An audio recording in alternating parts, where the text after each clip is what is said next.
Kami persembahkan hidup kami sebagai persembahan yang hidup, ibadah kami yang sejati ya Tuhan Yesus. Segala sesuatu yang kami dapat berikan, semuanya berasal dari Tuhan. Kami tahu satu hal yang hanya bisa kami berikan kepadamu, yaitu penyembahan kami ya Tuhan Yesus. Sebab itu ini hidup kami ya Tuhan, kami bawa di hadirat-Mu. Kami persembahkan di hadapan-Mu ya Tuhan Yesus. Terima kasih Tuhan Yesus, terima kasih. Kami datang dengan kerendahan hati kami untuk firman Tuhan. Kembali menuntun setiap kami berjalan sesuai dengan kehendak-Mu. Sehingga setiap kami dapat memenangkan setiap pertandingan iman yang diwajibkan bagi kami. Dalam tubuh manusia sering sekali kami lemah, sebab itu kami perlu Roh Kudus. Kami perlu firman-Mu menguatkan kami. Biar firman Tuhan sore malam hari ini jatuh di tanah hati yang subur ya Tuhan. Yaitu kehidupan kami, yaitu hati kami. Sehingga dia berakar, bertunas, bertumbuh dan menghasilkan buah yang lebat.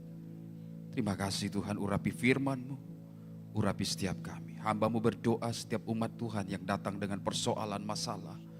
Hari ini kami tahu dan menemukan jalan keluar dari firman Tuhan. Sebab itu biar kuatkan dan teguhkan hati kami Tuhan. Keadaan kami akan berbeda ketika kami pulang dari tempat ini. Yang sakit Tuhan sembuhkan, yang susah Tuhan hiburkan, yang lemah Tuhan kuatkan. Dalam nama Tuhan Yesus Kristus. Haleluya, haleluya. Kita yang siap dengar firman Tuhan sama-sama kita katakan amin. Kita berikan tepuk tangan buat Tuhan Yesus. Haleluya. Silakan duduk Bapak Ibu. Shalom. Bapak Ibu, saudara kasih Tuhan, tahukah saudara bahwa satu-satunya hal yang benar-benar murni kita bisa berikan kepada Tuhan adalah penyembahan kita. Katakan amin. Sebab Tuhan tidak bisa menyembah dirinya sendiri. Baik syukur, baik persembahan yang kita berikan kepada Tuhan itu bersumber dari Tuhan. Tuhan yang pertama-tama memberikan kepada kita, kemudian kita bersyukur.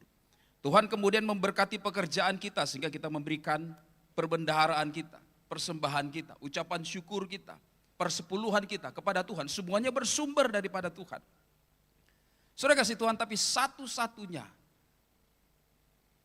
yang kita pure bisa berikan kepada Tuhan, yaitu penyembahan kita. Katakan amin saudara. Sebab itu penyembahan itu begitu penting dan penyembahan itu penuh dengan kuasa.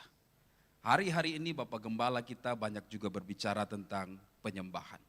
Ia rindu setiap jemaat-jemaat Tuhan masuk dalam penyembahan yang lebih dalam. Hari Selasa, hari Sabtu merupakan waktu yang penting bagi keluarga besar kita yang ada di gereja ini. Karena di situ kita diajak untuk bersama-sama secara korporat. Kita masuk dalam hadirat Tuhan, memuji, menyembah Tuhan. Saudara kasih Tuhan, sebab itu seluruh jemaat Tuhan di Batam Center 4 kami mengundang untuk kita masuk bersama-sama dalam hadirat Tuhan. Hari Selasa jam 7, kemudian hari Sabtu jam 10 pagi. Kita nikmati hadirat Tuhan bersama-sama. Kita percaya ada kuasa di dalam pujian dan penyembahan. Yang percaya katakan amin. Kita berikan tepuk tangan buat Tuhan Yesus. Dan juga buat saudara-saudara kita yang melayani hari ini, yang ada di stage, yang ada di floor, diaken, diakonis yang melayani. Boleh kita berikan tepuk tangan saudara buat mereka yang melayani sepanjang hari ini. Haleluya. Baik, Bapak Ibu saudara kasih Tuhan, apa yang kita akan dengarkan hari ini adalah lanjutan dari apa yang saya pernah sharingkan sebelumnya. Bagian seri kedua dari seri iman mengalahkan badai. Kalau minggu lalu saya berbicara memperoleh kekuatan dalam goncangan, memperoleh kekuatan iman lewat badai. Hari ini kita akan melihat memenangkan perlombaan iman. Saudara, bicara iman itu tidak pernah putus-putusnya. Karena kenapa? Persoalan, masalah, pergumulan, ya, tantangan, pencobaan itu datang silih berganti. Ia tidak ada schedule, ia tidak menunggu aba-aba, dia tidak kirim notifikasi dulu baru datang ke rumah saudara. Tidak. Dia bisa datang kapan saja, tidak disangka, tidak diduga. Dia bisa langsung datang, masuk tidak di halaman tapi di kamar tidur saudara. Di halaman rumah saudara itu biasa, tapi masuk ke ruang tamu saudara. Itu masalah saudara. Kita masih baik-baik saja pagi hari, tiba-tiba siang, tiba-tiba sore kita mendapat telepon yang mengejutkan kita. Saudara, Sebab itu kita perlu iman senantiasa. Yang setuju katakan amin. Kenapa kita perlu iman senantiasa? Karena iblis seperti singa yang mengaum-ngaum, mencari celah kapan dia menelan anak-anak Tuhan. Saudara kasih Tuhan, kehidupan kita tidak aman-aman saja kalau kita melihat peperangan yang terjadi secara rohani di sekitar kita. Ada iblis yang mengintai kapan-kapan kita buka celah, kapan-kapan kita salah bicara, kapan-kapan guyonan kita jorok, dia hajar kita. Kapan-kapan kita tergoda dengan dosa, dia hantam kita. Dia tidak bisa masuk kecuali kita buka celah. Sebab itu hidup orang percaya harus hidup yang dipenuhi dengan iman setiap saat. Setiap tarikan nafas kita adalah tarikan nafas yang penuh dengan iman yang tangguh. Katakan amin Bapak Ibu. Sapa kanan kiri, hati-hati bro. Hati-hati, waspadalah, kata firman Tuhan. Nah saudara kasih Tuhan, sebab itu hari ini kita lihat bagaimana kita memenangkan perlombaan iman. Sehingga pada akhirnya firman Tuhan berlaku kepada kita, ia telah menyelesaikan pertandingan imannya dengan baik. Sering sekali kita mendengar ayat ini ketika di rumah duka. Ya, untuk menghibur keluarga yang lagi berduka, hamba Tuhan sering menyampaikan renungan ini. Dan berkata kepada keluarga, ia telah menyelesaikan pertarungan imannya atau pertandingan imannya dengan baik. Pertanyaannya saudara, apakah ia betul-betul telah menyelesaikan pertandingan imannya? Belum tentu. Belum tentu saudara, tapi untuk menghibur, tidak mungkin hal yang buruk kita sampaikan saudara. Untuk menghibur dan sekaligus mengingatkan bahwa pada akhirnya semua orang harus bertanggung jawab terhadap hidupnya di hadapan Tuhan. Pada akhirnya setiap orang akan sampai pada satu titik akhir di mana ia finish. Pertanyaannya adalah apakah kita menyelesaikan finish pertandingan yang diwajibkan bagi kita dengan baik atau tidak. Saudara kasih Tuhan, jangan kita berkata karena saya masih muda, kita masih muda, oh finish saya masih panjang. Indikator pergi dahulu saudara bukan lagi muda atau tua. Bisa terjadi kapan saja, kita tidak tahu. Sebab itu saudara, miliki iman yang tangguh. Katakan amin.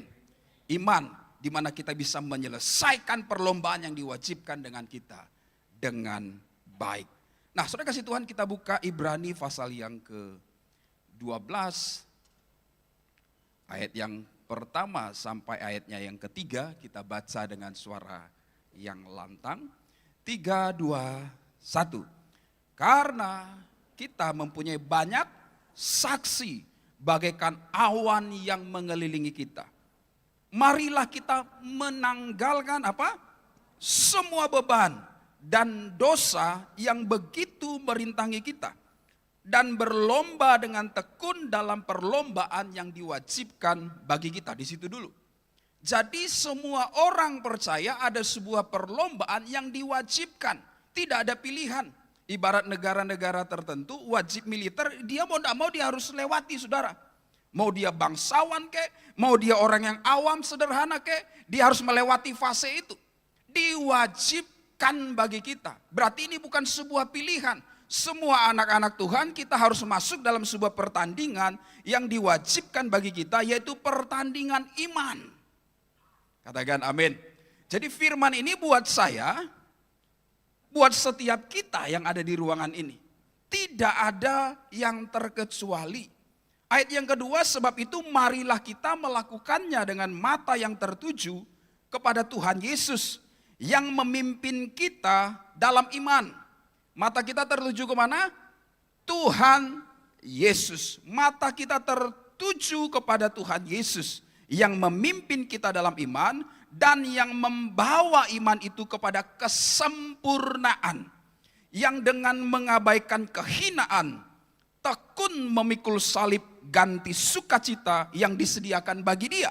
Yang sekarang duduk di sebelah kanan tahta Allah. Ayat 3, kok jadi diam semuanya? Sama-sama, 3, 2, 1. Ingatlah selalu akan dia yang tekun menanggung bantahan yang sehebat itu terhadap dirinya dari pihak orang-orang berdosa, supaya jangan kamu menjadi lemah dan putus asa. Katakan amin. Setiap kali kita perjamuan, firman Tuhan berkata, untuk mengingat akan aku. Mengingat akan apa? Akan kasihnya, akan perjuangannya demi setiap kita. Akan respon ketika ia dihina oleh orang-orang berdosa, saudara. Dikatakan apa, saudara? Memikul salib ganti suka disediakan begini, sekarang duduk di sebelah kanan Allah. Ingatlah selalu akan Dia yang takun menanggung bantahan. Setiap kali kita masuk perjamuan kudus, kita mengingat akan hal itu. Ketika kita didera oleh persoalan, masalah, pergumulan, ingat senantiasa akan Yesus pernah melewati hal yang serupa. Katakan amin, saudara. Jadi buat anak-anak Tuhan, persoalan, pergumulan, tantangan itu biasa. Allah kita luar biasa. Sapa kanan kiri, masalahmu biasa, Tuhanmu luar biasa.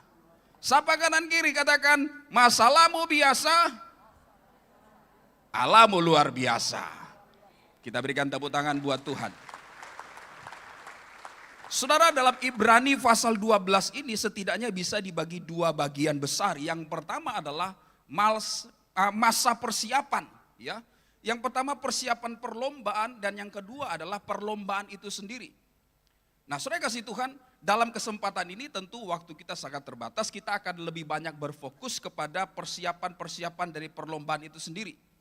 Dua bagian ini dibagi menjadi 4 uraian lagi, ya. Dimensi, kemudian indikator, ya. dibagi lagi saudara, diiris lagi. Ya, setidaknya dari pasal ini ayat 1 sampai ayat 3 kita melihat ada beberapa poin penting. Yang pertama, supaya kita masuk pada perlombaan iman dan memenangkannya. Yang pertama, kesampingkan setiap beban. Katakan kesampingkan setiap beban. Saudara pernah lihat orang naik truk, ya? Dia ditumpangin sama orang yang naik truk, tapi dia tetap pegang renselnya di bahunya. Saudara, harusnya dia letakkan itu, ia bisa duduk sehingga bebannya pun tidak menyusahkan dia. Saudara kasih Tuhan, yang pertama tanggalkan atau kesampingkan setiap beban. Yang kedua, buang setiap dosa yang merintangi. Katakan amin. Ya, buang setiap dosa yang begitu merintangi. Demikian Ibrani menjelaskan. Beban dan dosa adalah rintangan utama bagi orang memenangkan pertandingan yang diwajibkan baginya. Yang berikutnya adalah bertekun dengan penuh kesabaran, ketekunan. Ya. Dan yang terakhir adalah berlomba pada perlombaan yang diwajibkan bagi mereka. Nah, saudara kasih Tuhan, kita berdoa supaya lewat khotbah yang kita dengar hari ini setidaknya kita memahami beberapa tujuan yang dimaksudkan. Yang pertama kita harus pahami apa yang Tuhan inginkan adalah untuk memakai setiap kita. Katakan amin. Tuhan mau bekerja sama dengan setiap kita untuk maksud-maksud Tuhan. Tuhan mau menyediakan sesuatu yang lebih besar dalam kehidupan kita. Sebab itu Dia mau mempersiapkan kehidupan kita pada masa sekarang. Ada rancangan Tuhan yang besar dalam kehidupan anak-anak Tuhan untuk masa yang akan datang dan masa sekarang. Ada pekerjaan kerajaan Allah yang besar, Dia mau mempersiapkan kita untuk masuk pada perlombaan yang diwajibkan bagi kita. Sebelum perkara-perkara besar dinyatakan Tuhan dalam kehidupan kita, Ia mau mempersiapkan kita terlebih dahulu. Katakan amin. Supaya apa yang akan datang, ya, ketika mendarat Ia tidak menghancurkan landasan itu, tapi Dia bisa mendarat dengan smooth. Amin, saudara. Seperti bangunan yang semakin ditambah, semakin diperindah, dipercantik oleh Tuhan, dapat berdiri teguh ketika fondasi di bawahnya memadai dan cukup kuat. Jadi perlombaan yang kita akan hadapi di depan itu sama pentingnya dengan persiapan yang mendahuluinya. Penting untuk kita memperhatikan hal-hal ini. Nah, saudara, apa yang Tuhan hendak nyatakan kepada setiap kita dalam pasal ini adalah perkara-perkara rohani. Katakan perkara-perkara rohani. Sebab itu perkara-perkara rohani dalam kehidupan kita haruslah mendapat porsi atau perhatian lebih. Perlombaan iman yang dimaksudkan adalah perkara-perkara rohani. Yang kita sedang bicarakan adalah perkara-perkara yang terjadi di dalam roh kita. Perkara-perkara rohani, bukan perkara-perkara daging. Dan Tuhan mau kita memenangkan hal tersebut. Nah, saudara kasih Tuhan, sebab itu persiapan yang pertama seperti yang kita sudah baca tadi.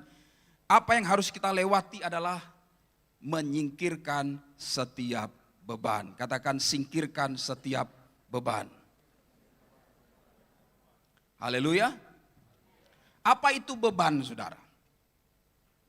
Apa itu beban? Ada banyak definisi dari beban, tapi sesuai dengan konteks yang kita baca, kita sedang berbicara sesuatu yang menggelendot, sesuatu yang menahan kita, sesuatu yang merintangi kita dari perlombaan yang diwajibkan bagi setiap kita. Kita bisa berkata beban itu adalah masalah. Katakan masalah. Nah, dari mana datangnya beban ini? Dari mana datangnya masalah ini, saudara? Saudara kasih Tuhan, kalau kita mau merenungkan, sering sekali, acap kali, atau ada kecenderungan masalah-masalah itu muncul atau lahir dari ego dan perhatian yang berlebihan terhadap tubuh daging kita. Perhatian yang berlebihan terhadap keinginan-keinginan daging. Kemudian keinginan-keinginan itu melahirkan tuntutan-tuntutan pemenuhan. Karena ini sebuah tuntutan, akhirnya saudara kita berusaha sekeras mungkin untuk mendapatkannya. Kemudian tuntutan pemenuhan inilah yang kemudian menjadi masalah dan beban dalam kehidupan kita. Ada begitu banyak tuntutan-tuntutan dalam kehidupan kita. Perhatian manusia cenderung berfokus pada pemenuhan tuntutan daging. Ia dapat berupa apa saja, saudara? Ia dapat berupa apa yang menyenangkannya. Apa yang membuatnya lebih indah dan cantik. Apa yang membuatnya lebih dipandang, dianggap, diterima, dan dihormati. Semua keinginan-keinginan ini manusiawi. Semua orang menginginkan hal itu. Tetapi ketika keinginan-keinginan ini menguasai kita, ia berubah menjadi sebuah tuntutan, sesuatu yang harus kita peroleh. Karena ini sudah menjadi sesuatu yang bersifat tuntutan dan harus kita peroleh. Disinilah letaknya sering sekali menjadi beban dan masalah yang tidak seharusnya. Ada banyak orang akhirnya untuk memenuhi tuntutan itu menghalalkan segala cara. Jalan pintas dianggap pantas. Jadi munculnya dari keinginan-keinginan diri sendiri. Karena kenapa kita berfokus kepada pemenuhan. Ada banyak orang, bagi mereka kehormatan itu sesuatu yang mahal. Beberapa orang diterima oleh lingkungan, sesuatu yang sangat mahal.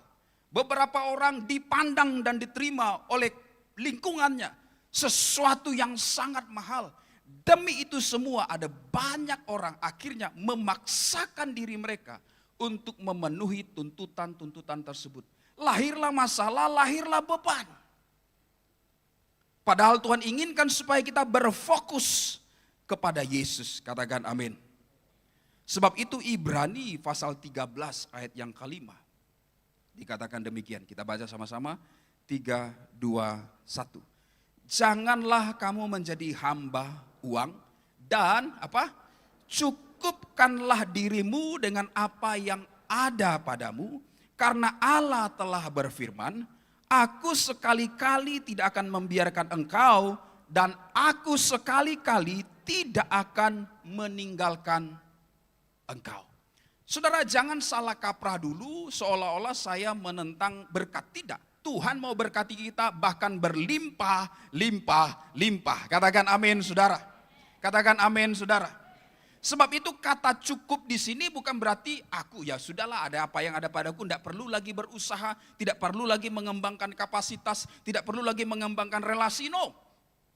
Tapi kata cukup di sini, saudara, itu menjelaskan sesuatu yang sangat penting dalam kehidupan kita. Kata cukup di sini berakar dari kata arkeo, katakan arkeo. Yaitu feeling enough, merasa cukup. Ini kalimat yang sama yang diuraikan dalam doa Bapa kami. berikanlah makanan kami yang sepuasnya. Apa saudara? Secukupnya. Pak Pendeta cukupnya dia, cukupnya saya beda. Ini bukan soal secukupnya, bukan soal jumlah nominal atau angka kuantitatif, bukan. Tapi adalah sebuah perasaan feeling enough. Ya, sebab itu dikatakan aku tidak akan sekali-kali meninggalkan engkau, aku tidak akan sekali-kali melupakan engkau. Kata arkeo ini mengandung makna properly. Engkau telah utuh diciptakan Tuhan dalam Yesus Kristus. Katakan amin. Itu dia. Sebuah perasaan engkau tidak perlu memenuhi tuntutan orang-orang, ya, yang kemudian menjadikan dirimu tidak apa adanya. Engkau memaksakan tuntutan orang supaya engkau diterima. Engkau memaksakan tuntutan orang supaya engkau dihormati. Engkau memaksakan tuntutan orang meskipun berhutang. Yang penting saya dihargai. Itu yang disebut yang kemudian menyeret kita kepada masalah, beban, dan berujung dosa. Tapi feeling enough, ketahuilah identitas kita sebagai anak-anak Allah. Katakan amin. Dengan apa adanya engkau adalah biji matanya Tuhan. Ku berharga di matamu. Setiap kita berharga di mata Tuhan. Katakan amin. Katakan amin. Agak kurang yakin Glenn. Katakan kiri kanan, engkau berharga di mata Tuhan. Amin saudara. Itu dia. Masalah dan beban sering sekali karena ini. Ya. Cukupkanlah, merasa tidak cukup, ia tidak arkeo. Dia merasa dirinya tidak layak. Dia merasa dirinya tidak diterima. Sehingga dia melakukan segala cara untuk diterima. Tren sekarang, mereka memiliki indikator penerimaan atau syarat-syarat penerimaan. Engkau harus memiliki gadget terbaru. Padahal kemampuanmu masih gadget terlama. Iya kan? Engkau harus memiliki fashion terbaru. Engkau harus memiliki gaya terbaru. Ibu-ibu, shalom ibu-ibu. Gak banyak ya ibu-ibu ya. Ibu-ibu shalom. Hati-hati jangan terlalu tuntut suami. Ya. Demi apa? Demi hal-hal yang seharusnya masih bisa ditunda dan tidak perlu. Ya. Mana yang engkau inginkan dan mana yang engkau butuhkan, engkau harus bisa pilah-pilah. Jangan sampai tetangga beli kulkas engkau yang kedinginan. Ya kan? Papa tetangga sudah 4 pintu, ada kulkas 4 pintu ya. Wah. Kita masih hadiah undian kemarin, yang 1 pintu, bang.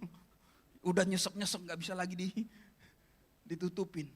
Tetangga beli kulkas, ibu-ibu yang kedinginan. Sehingga dipaksain. Ya. Sudah kasih Tuhan. Tetangga parkir mobil, wum, ya kan? Kita suami datang parkir mobil, diesel yang udah lama, ya kan? Kalau nutup pintu kebak, kalau tetangga nutup pintu, zep, kedatangannya nyaris tak terdengar. Iya. Sudah kasih Tuhan. Keinginan-keinginan seperti ini akan melahirkan tuntutan-tuntutan. Ibu-ibu, kok makin dikit ibu-ibu? Ya, setengah khotbah udah berubah status langsung. Hati-hati. Suami kadang-kadang, udah bosan dengerin, ya supaya tenang dia paksain. Dia gunakan seluruh kreativitasnya. Ya. Engkau sampai tidak berani bertanya dari mana asalnya. Yang penting sudah ada. Hati-hati. Ya, hati-hati. Kalau tiba-tiba mendadak banyak, tanya dulu dari mana. Ya. Jangan yes. Ya. Itu urusan suami, dosa-dosa suami. Jangan begitu. Amin ibu-ibu.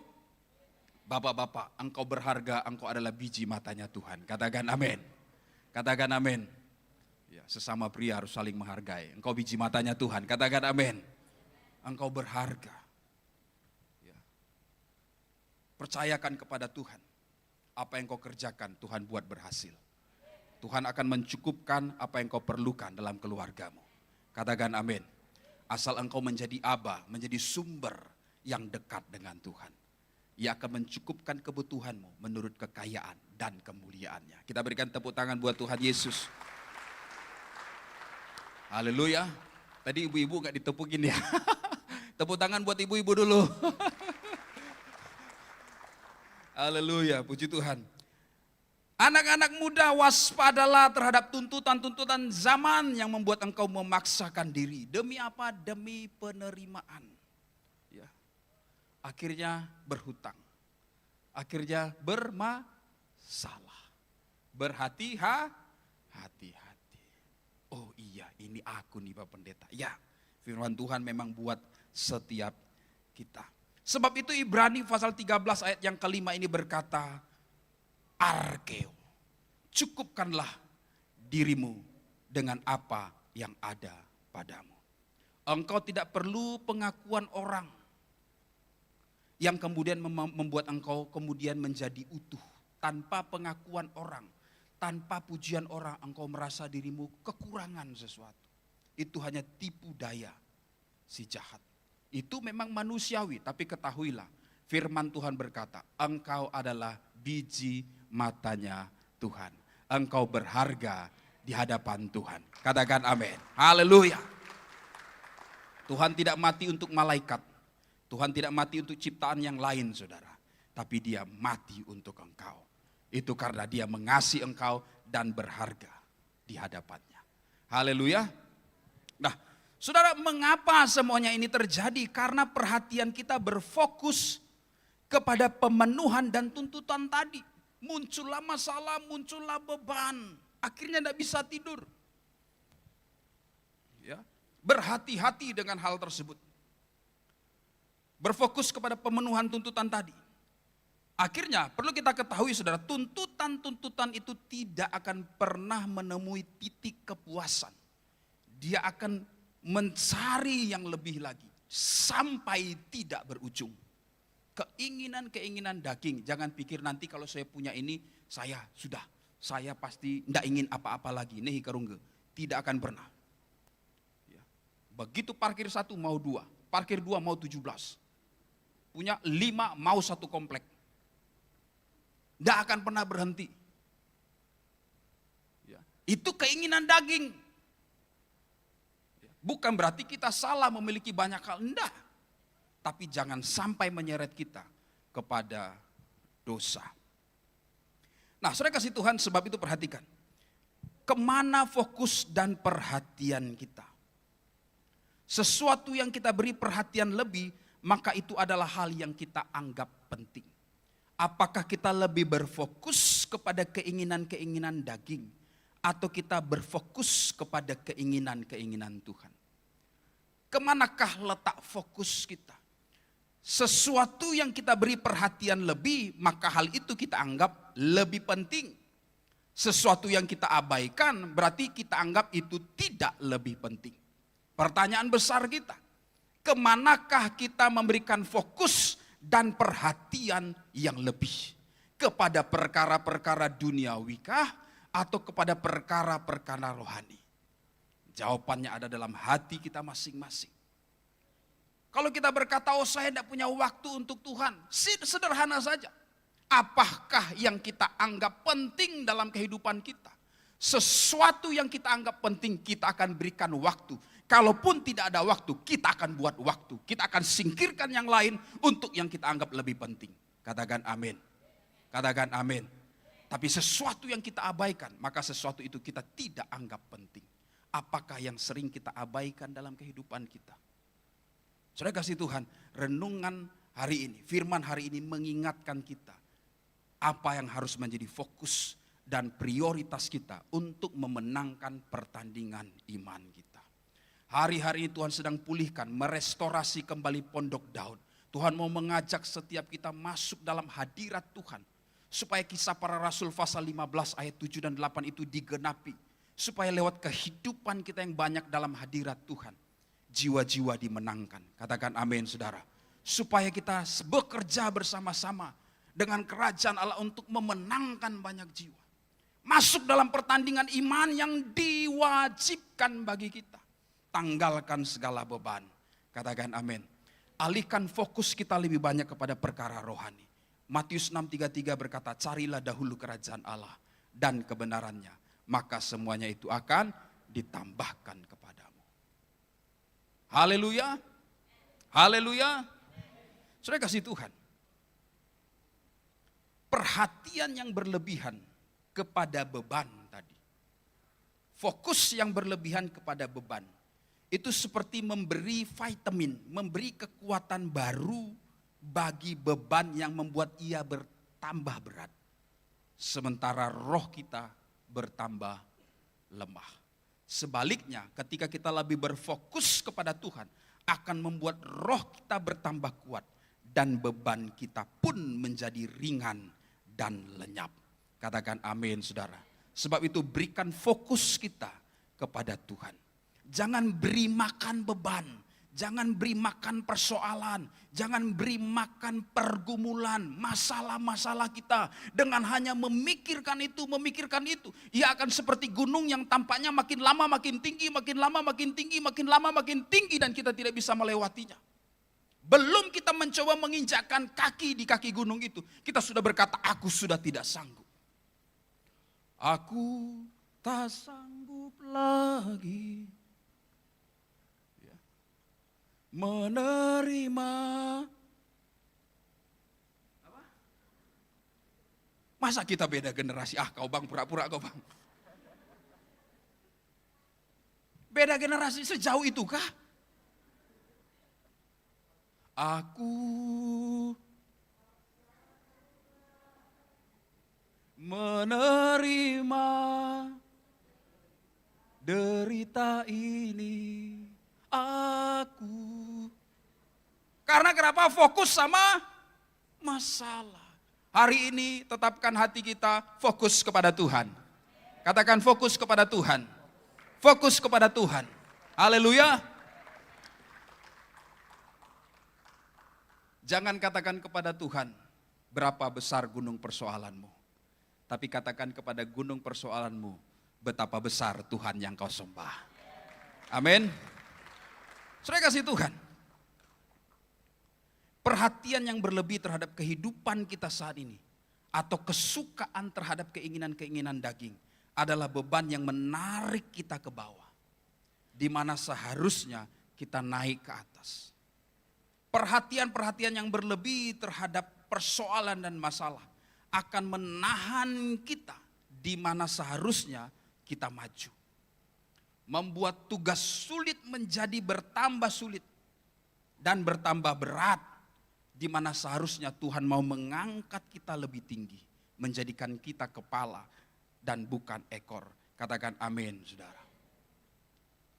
Sebab itu beri perhatian lebih kepada perkara-perkara rohani.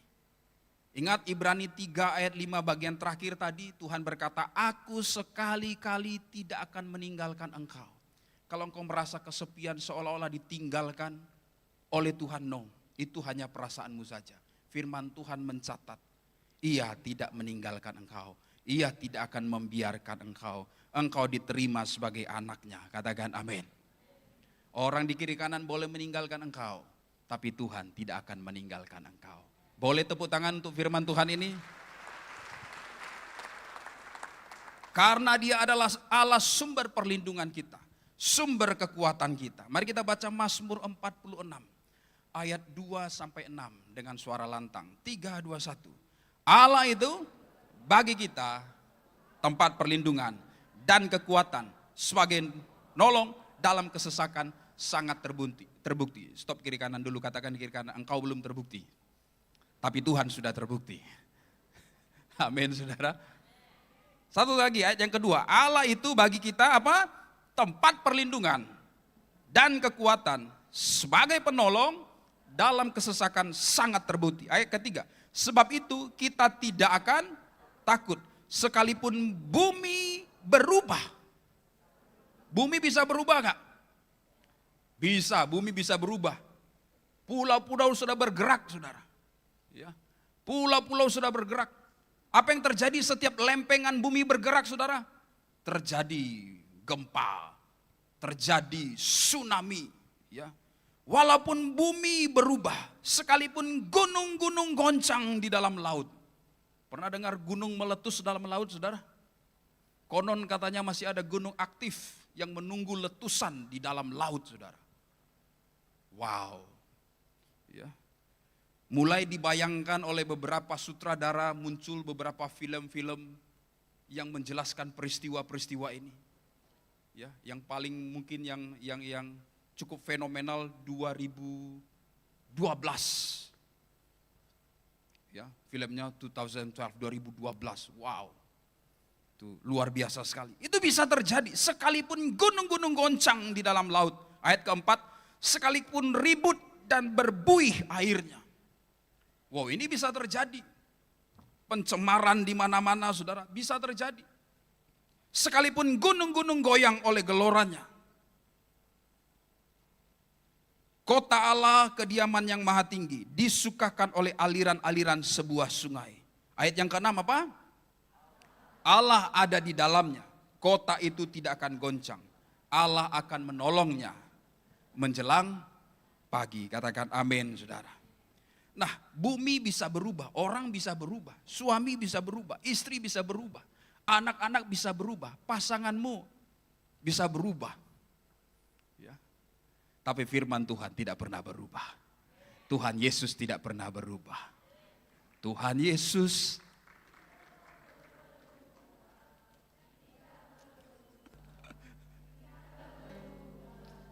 Tuhan Yesus tidak berubah, tak berubah. Dari mata saudara, saudara pasti menantikan di jangan-jangan pendetanya mau nari. No, itu mujizat kalau bisa nari.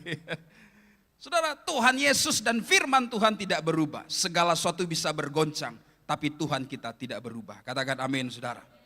Saudara, sekalipun gunung-gunung goyah dengan geloranya hebat dan dahsyat, persoalan-persoalan yang menimpa kita, itu realita kehidupan kita. Tapi yang kita pegang adalah kebenaran, bukan realita. Katakan amin.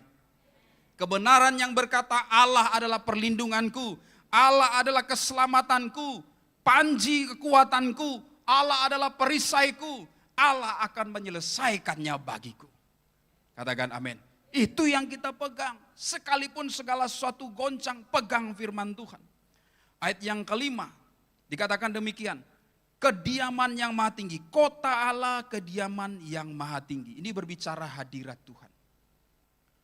Saya kasih Tuhan rahasia supaya kita jangan kemudian terjerat kepada beban. Ya, tuntutan dan yang lain-lainnya masuk ke kota yang tinggi. Masuk kemana? Ke kota yang tinggi. Apa itu, saudara? Hadirat Tuhan. Kota Allah, kediaman yang maha tinggi, disukakan oleh aliran-aliran sebuah sungai. Wow. Disukakan oleh aliran sebuah sungai, berbicara sumber kehidupan, sumber hayat yang memberikan kehidupan. Berada dekat di hadirat Tuhan artinya dekat dengan sumber kehidupan itu sendiri. Katakan amin. Jadi anak-anak muda, supaya kemudian engkau nanti nikah tidak nyesal, ya. Yang sudah nikah jangan nyesal, katakan amin. Anak-anak muda, cari yang dekat dengan Tuhan. Bukan asal KTP-mu mana bang? Ah, udah cocok lah itu. Bukan asal KTP. Ya.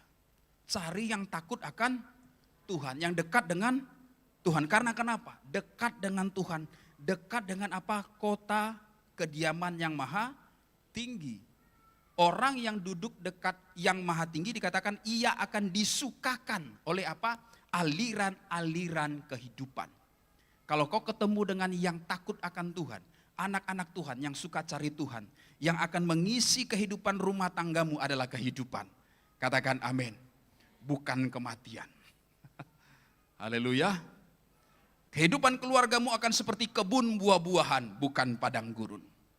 Tapi bapak-bapak, kalau hari ini kau merasa seperti padang gurun, maka pesan firman Tuhan hari ini cocok. Cepat-cepat naik masuk hadirat Tuhan. biar sungai kehidupan mengalir ke padang gurun, supaya padang gurun berubah menjadi kebun buah-buahan. Yang setuju katakan amin. Sapa kanan kiri, sampai jumpa Selasa jam 7 malam.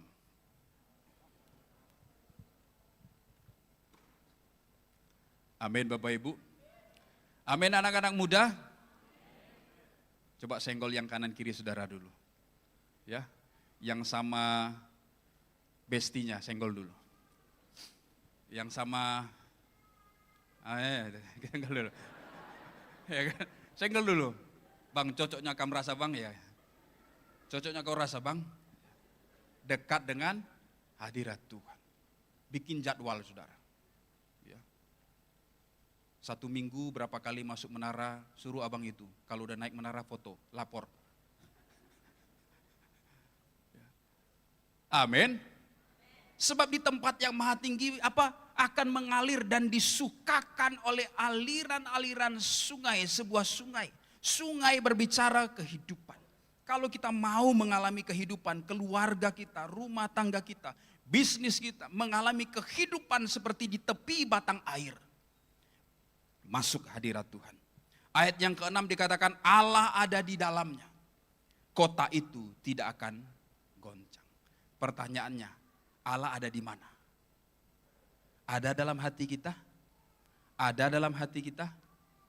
Ada dalam hati kita? Kalau ada dalam hati kita, kota itu tidak akan goncang. Laut boleh bergelora, airnya berbuih, goncang gunung-gunung saudara. Bumi berubah, tapi orang yang duduk dalam lindungan yang maha tinggi dan bermalam dalam naungan yang maha kuasa akan berkata kepada Tuhan, tempat perlindunganku dan gunung pertahananku, Allahku yang ku percayai. Kita berikan tepuk tangan buat Tuhan Yesus. Tapi kita suka ayat yang ke-7-nya. Walau 1000 rebah di sisiku. Apalah? Kau tetaplah Allah penolongku. Di kananku takkan ku goyah, sebab Yesus sertaku. Saudara tahu ayat 5, 6, 7 dan seterusnya itu adalah akibat. Kausal adalah akibat. Sebabnya harus dikerjakan. Yang setuju katakan amin. Maunya ayat 7-nya terjadi. Wah, Allah perlindunganku. Lupa ayat 1 apa? Orang yang duduk dalam lindungan yang maha tinggi. Orang yang duduk di kota, di tempat yang tinggi, di kediaman yang maha tinggi. Allah ada di dalamnya. Kota itu tidak akan goncang. Bapak Ibu saudara kasih Tuhan, adakah Tuhan dalam rumah kita?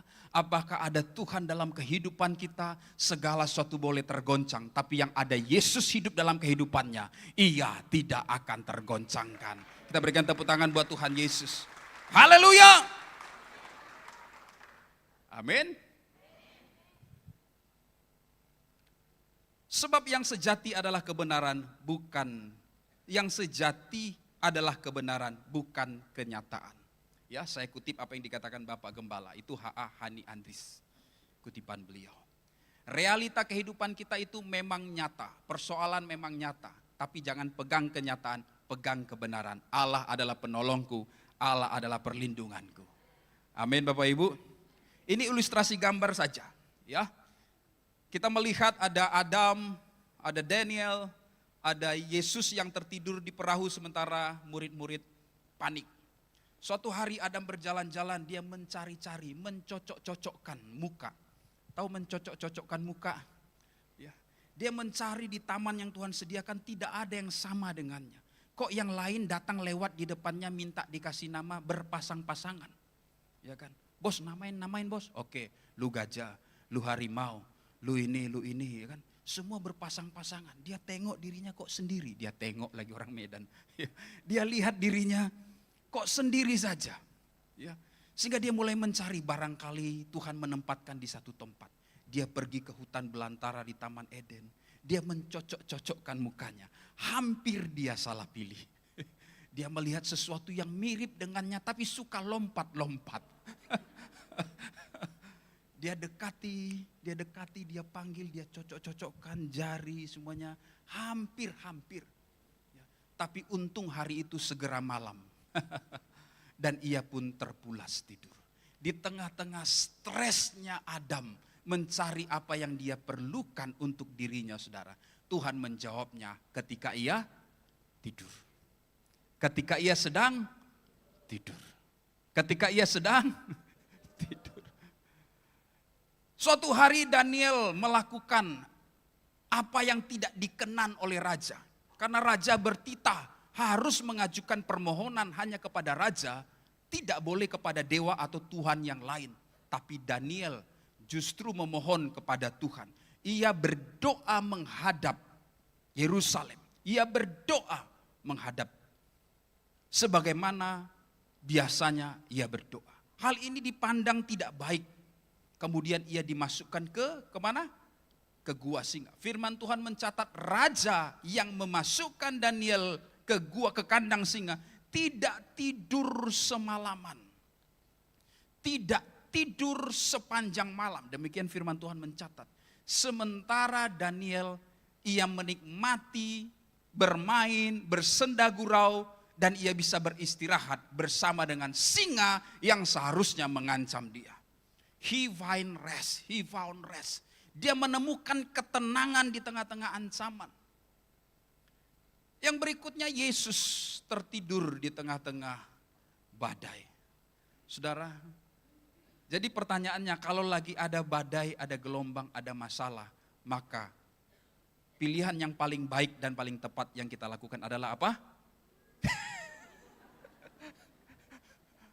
Saudara, bukan tidur.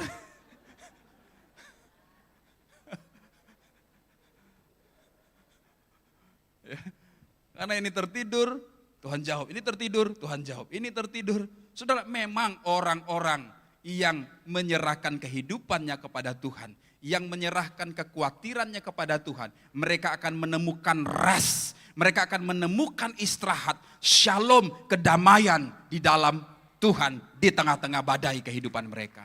Katakan amin. Mereka bisa tidur karena mereka berpegang kepada titah Tuhan, mereka berpegang dan percaya kepada Tuhan. Itu yang membuat ia percaya Tuhan tidak akan meninggalkan mereka. Ya, itu dia. Jadi kalau saudara merasa engkau tidak bisa tidur, maka ingat pesan firman Tuhan. Pegang firman Tuhan. Katakan amin. Baca, renungkan firman Tuhan. Engkau akan tertidur. Engkau akan beristirahat. Engkau akan menemukan damai sejahtera. Haleluya. Jadi apa yang lagi viral begitu, oh gini tidur, bukan tidurnya. Kenapa dia bisa tidur, saudara? Karena dia percaya kepada Tuhan. Yang percaya katakan amin. Yang berikutnya, yang kedua, singkirkan setiap dosa. Katakan singkirkan setiap dosa. Yakobus 1:14-15, 3:21. Tetapi tiap-tiap orang dicobai oleh keinginannya sendiri, karena ia diseret dan dipikat olehnya. Dan apabila keinginan itu telah dibuahi, ia melahirkan dosa. Dan apabila dosa itu sudah matang, ia melahirkan maut. Tiap orang dicobai oleh keinginannya sendiri. Sudah tahu tepi jurang, tapi nyerempet juga. Hati-hati saudara. Amin. Jangan sok kuat. Sudah tahu dosa, Tuhan berikan akal budi kepada setiap kita. Ada sebuah perenungan dalam 1 Petrus dikatakan demikian. Sesebab itu siapkanlah akal budimu, waspadalah dan letakkanlah pengharapanmu seluruhnya atas kasih karunia yang dianugerahkan kepadamu pada waktu pernyataan Yesus Kristus. Hiduplah sebagai anak-anak yang taat dan jangan turuti hawa nafsu. Nafsunya si hawa nafsu itu nafsunya si hawa nafsu. Kenapa hawa nafsu ya? Kenapa hawa nafsu? Ya, nafsunya si yang menguasai kamu pada waktu apa? Kebodohan. Tetapi hendaklah kamu menjadi kudus dalam seluruh hidupmu, sama seperti Dia yang adalah kudus yang telah memanggil kamu, sebab ada tertulis, kuduslah kamu sebab aku kudus. Nah, ini kontemplasi dari Petrus yang telah melewati begitu banyak proses dan pergumulan. Sampai pada sebuah kesimpulan dia berkata, saudara, siapkanlah akal budimu. Ini akal budi yang seperti apa? Semua kita punya akal budi. Tapi akal budi yang dimaksudkan dalam surat Petrus ini kalau kita membaca lebih mendalam, akal budi yang telah dibaharui, diproses. Hasil dari kontemplasi perenungan persekutuannya dengan Tuhan. Semua yang lama telah berlalu, yang baru sudah datang. Ketika hidup kita di dalam Kristus, harusnya akal budi kita pun dibaharui. Roma 12 berkata pembaharuan akal budi. Katakan amin saudara. Ini adalah realita akal yang baru yang kita miliki dalam kehidupan kita. Akal yang belum dibaharui berkata, aku akan baik-baik saja kalau orang memuji aku. Tapi akal yang dibaharui dapat berkata, aku tetap tenang, aku tetap bahagia, aku tetap shalom sekalipun orang tidak setuju dengan aku. Sekalipun orang mencoba aku, sekalipun ada masalah dan gelombang. Dia tetap memiliki damai sejahtera. Katakan amin saudara. Damai sejahtera Allah yang melampaui segala akal, kiranya memelihara hati dan pikiranmu di dalam Kristus Yesus. Amin. Bahasa Bataknya, damai di debata na sumurung siya saluhut na roha, imana mangaramu hati-hati, don pikiranmu nabi. Amin. Familiar dengan doa ini saudara? Tapi kita amin saja nggak ngerti ya maksudnya ya. Nggak ngerti. Damai sejahtera Allah yang disediakan buat kita yang apa? Yang melampaui akal. Akal budi yang telah dibaharui. Siapkanlah akal budimu. Supaya apa yang kata Paulus dalam Efesus pasal yang kelima saudara. Kita dapat membedakan mana yang berkenan kepada Allah dan yang tidak. Pada dasarnya setiap kita tahu membedakan. Mana yang berkenan, mana yang tidak. Tapi kita suka langgar. Orang percaya bisa jatuh dalam dosa, tapi tidak hidup dalam dosa. Jatuh dalam dosa kita datang minta kasih karunia Tuhan ampuni kita. Tapi jangan hidup di dalam dosa. Sudah tahu itu salah dan berdosa, kita hidup di dalamnya. Itu yang Tuhan tidak mau. Gunakan akal budi kita. Katakan akal budi. Itu dia. We know, kita tahu. Waspadalah dan letakkanlah pengharapanmu seluruhnya atas kasih karunia yang dianugerahkan kepadamu pada waktu penyataan Yesus Kristus. Hiduplah, akal budi yang telah dibaharui akan menuntun kita pada satu pengalaman, satu komitmen baru dalam kehidupan kita. Yaitu untuk hidup sebagai anak-anak yang taat. Dan janganlah turuti hawa nafsu yang menguasai kamu pada waktu kebodohanmu. Berhati-hati, waspadalah, waspadalah.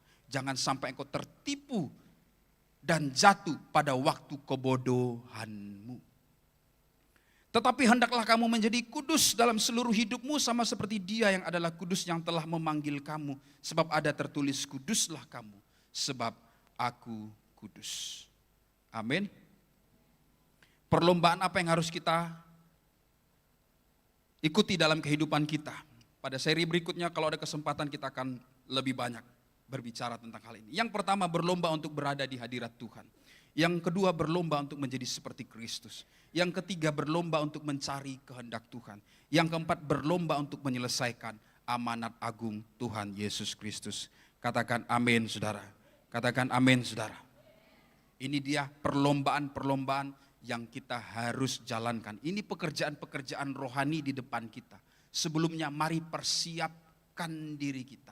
Tanggalkan setiap beban dan dosa yang merintangi. Supaya tidak ada lagi yang menahan. Di mana harusnya kita naik dan bukan turun. Di mana harusnya kita maju bukan mundur.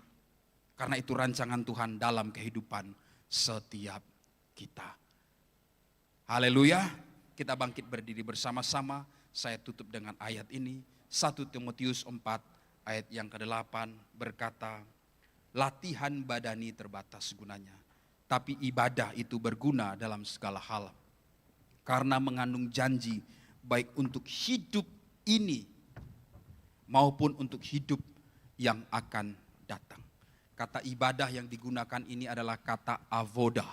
Avoda dalam bahasa Ibraninya saudara. Kata avoda ini mengandung dua makna. Yang pertama worship, menyembah Tuhan.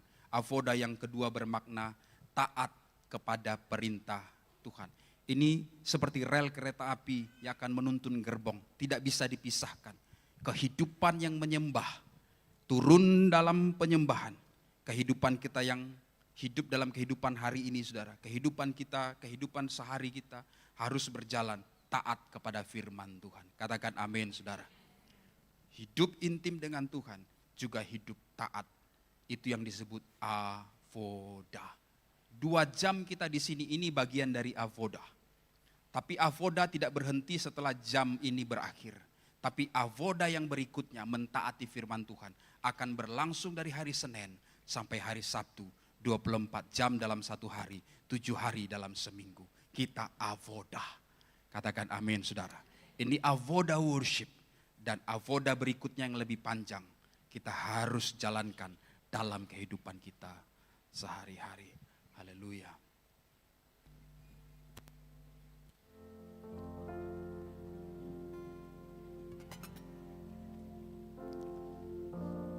Terima kasih Tuhan Yesus. Haleluya. Terima kasih Tuhan. Kau telah buktikan cintamu padaku. Kau membayarku dengan hidupmu. Ku bersyukur yang ada padaku. Semuanya milikmu. Ku persembahkan seluruh hidupku di mezbamu.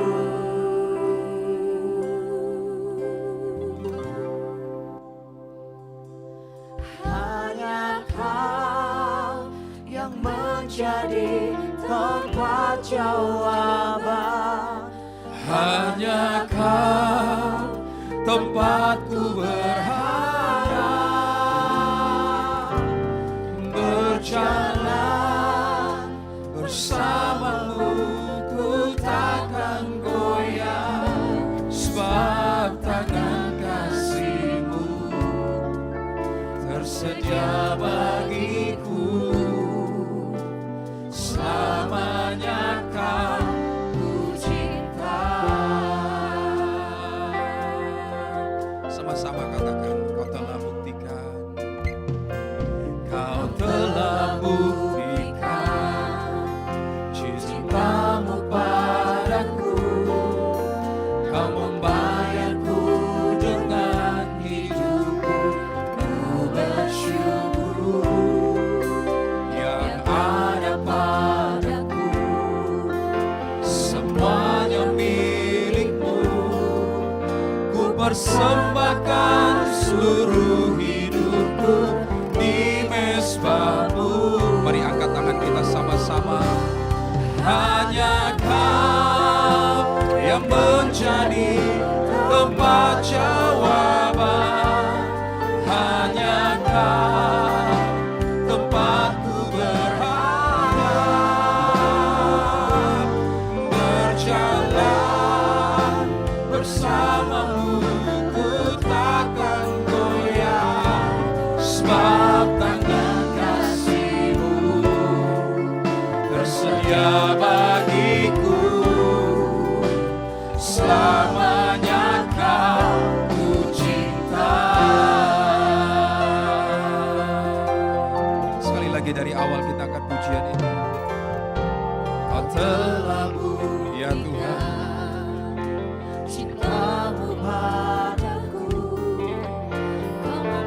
Engkau yang tidak akan pernah meninggalkan setiap kami, tidak pernah menolak, tidak pernah melupakan kami. Yang ada padaku. Semuanya milikmu. Ku persembahkan seluruh hidupku di mezbamu. Hanya Kau yang menjadi tempat jawaban. Hanya Kau tempatku berharap, berjalan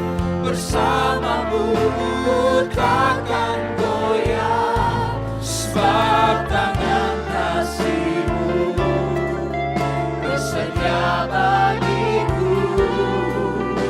Selamanya Kau, sebab Dia adalah perlindungan kita, gunung batu kita. Oh, hanya Kau yang menjadi tempat jawaban. Hanya Kau tempatku berada, berjalan bersamamu, ku takkan goyah, sebab tangan kasih-Mu bersedia bagiku. Selamanya Kau ku cinta, oh, selamanya Kau ku cinta, selamanya Kau ku cinta. Haleluya. Kami tenang bersama-Mu Tuhan. Tak akan goyah kami sebab kami punya Engkau. Dalam keadaan apapun, ketika ada badai melanda, sekalipun gunung-gunung bergoncang, laut bergelora, kami pegang firman-Mu ya Tuhan Yesus. Hari-hari ini Engkau sedang membawa kami masuk dalam pertandingan iman yang diwajibkan bagi kami. Ada perkara besar di depan menanti kami Tuhan. Engkau sedang mempersiapkan kami menjadi agen-agen dari kerajaan Allah untuk menuntaskan amanat agung. Biar setiap kami hari ini memenangkan pertandingan iman kami, menanggalkan setiap beban dan dosa yang merintangi kami. Oleh kuat kuasa Roh Kudus memampukan kami berjalan sesuai dengan kehendak hari ini dan seterusnya. Terima kasih Tuhan Yesus. Materaikan firman Tuhan lewat perjamuan kudus. Mari kita siapkan roti dan anggur.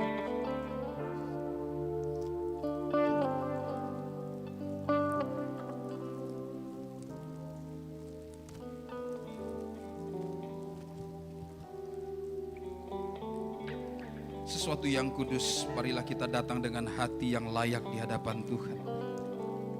Apabila Roh Kudus mengingatkan kita akan dosa, mari kita datang meminta ampun kepada Tuhan. Masing-masing kita tundukkan kepala, kita berdoa di hadapan Tuhan. Oleh anugerah dan kasih-Mu semata yang telah melayakkan kami. Sungguh bukan karena kehebatan, bukan karena kekuatan, bukan karena kegagahan. Bukan karena kecakapan kami. Semua adalah anugerah-Mu ya Tuhan Yesus yang melayakkan setiap kami. Engkau mendengar setiap doa umat-Mu ya Tuhan, yang meminta belas kasihan dan ampunan. Sucikan dan kuduskan kami. Tuhan Yesus, Tuhan Yesus, Tuhan Yesus, Tuhan Yesus. Tuhan Yesus, terima kasih Tuhan buat tubuh dan darah-Mu. Terima kasih Tuhan. Sebab pada waktu malam Ia diserahkan, Ia mengambil roti dan memecah-mecahkannya. Ia membagi-bagikan kepada murid-muridnya dan berkata, perbuatlah ini setiap kali kamu memakannya, menjadi peringatan akan aku. Sore malam hari ini kita mengingat akan kasih-Nya yang begitu besar, yang telah membawa kita dari gelap kepada terang-Nya yang ajaib, yang tidak menyisakan apapun untuk dirinya demi keselamatan kita. Kita mengingat akan perjalanan untuk maksud keselamatan itu. Ia menanggung setiap sesah, Ia menanggung setiap derita, supaya apa yang menjadi kehendak Bapa ditunaikan paripurna, sempurna dalam kehidupannya. Demikian dalam kehidupan kita ketika kita makan dan minum dari tubuh dan darah Kristus ini. Ingatlah bahwa Yesus telah melewati apa yang telah kita lewati. Ia ada dalam tapak jalan kita. Ia tidak pernah meninggalkan kita. Roti kita angkat di tangan kanan kita tinggi-tinggi. Bukankah roti yang atasnya kita ucapkan syukur ini adalah persekutuan kita dengan tubuh Tuhan Yesus